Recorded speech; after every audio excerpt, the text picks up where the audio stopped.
Face à la presse quinoise ce mardi 5 juillet 2022 au Centre culturel Boboto de Kinshasa, Christian Kitungwa Muteba a dénoncé les dérives dictatoriales qui s'installent dans la province du Tanganyika, référence faite à la dernière situation au sein de l'Assemblée provinciale. Aujourd'hui, nous nous retrouvons dans une posture où, quand Madame la gouverneure prend la manette de la province, elle s'organise pour déstabiliser, je dis bien déstabiliser les institutions, parce que là, elle se met à déchoir le bureau de l'Assemblée provinciale qui est tenu par l'Union sacrée.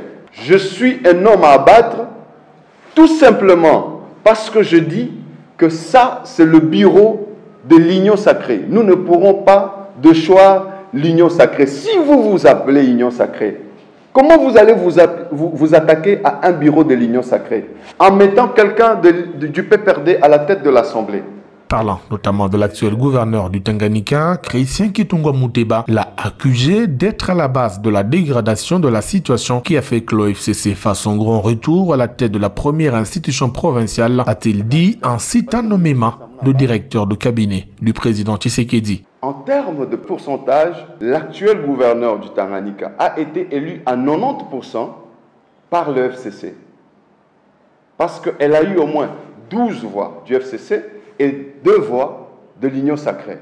Le FCC nous a battus, nous l'acceptons, mais nous ne pourrons jamais accepter qu'elle puisse défier aussi la loi. Le télégramme du VPM court encore, mais aujourd'hui les plénières se tiennent. Les violations qui sont récurrentes d'ailleurs avec l'actuel gouverneur du Tanganyika, ce qui se passe dans le Tanganyika est de nul et nul effet. Parce que sur toutes les lignes, c'est une violation. Et le tout-puissant directeur des cabinets, l'homme de Zoé, s'organise pour déchoir tous ceux-là qui sont 2 pieds dans l'Union sacrée. Allons-nous cautionner cela? Absolument pas. Aujourd'hui, le Tanganyika est presque arrivé à l'implosion. Parce qu'il y a des leaders d'opinion qui ne pourront jamais se taire. Nous n'allons jamais cautionner cela. Nous allons nous battre jusqu'au bout. Le Tanganyika est à ce jour une situation particulière qui nécessite l'implication personnelle du chef de l'État. Au lieu qu'elle vienne travailler, elle amène des conflits inutiles. Elle s'attaque à l'Union sacrée. Pour qui roule-t-elle? Et tout ça, c'est entretenu par le directeur de cabinet du chef de l'État. Parce qu'il doit avoir le droit de veto dans les grands Katanga, lui-même qui n'a jamais foulé ses pieds dans le Tanganyika. Qu'est-ce que Fatih lui a fait pour mériter cette trahison?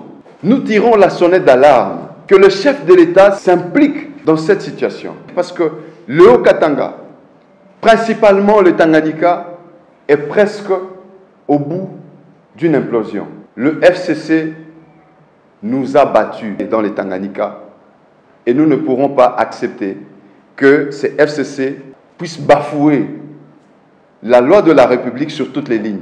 Ça, nous n'acceptons pas. Christian Kitungwa Muteba soutient depuis le début de discorde entre élus du Tanganyika le bureau Virginie Nkulu. Celle-ci et tout son bureau sont encore à Kinshasa sur invitation du vice-premier ministre, ministre de l'Intérieur, qui avait par son télégramme interdit la tenue de plénière au sein de l'Assemblée provinciale du Tanganyika.